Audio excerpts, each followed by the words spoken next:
আমি শুধু একটা কথা বলতে চাই।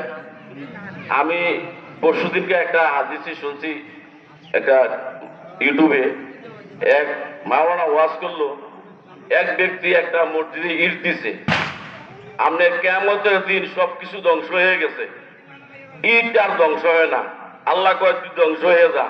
ইটে কয় তুমি আমার মালিক না, আমার মালিকে যেদিন বলে আমি ওদিন ধ্বংস হব। তখন ইট আর ধ্বংস হয় না। তখন বলছে তোর মালিকের কি সমস্যা? কয় আমার মালিককে তুই যদি জান্নাতে নেস তাহলে আমি ধ্বংস হব। তখন এই আল্লাহ কইছে ঠিক আছে, আমি তোর সাথে প্রতিশ্রুতি দিলাম, যা তুই ধ্বংস হয়ে যা, আমি তোর মালিককে জান্নাতবাসী করে।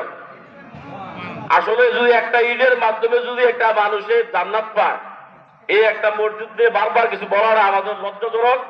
এই মাইক দিয়া ভর্তি বারবার বলা, মনের থেকে যদি কেউ কিছু না করেন, আসলে কেউ জোর করে কিছু করতে পারবে না।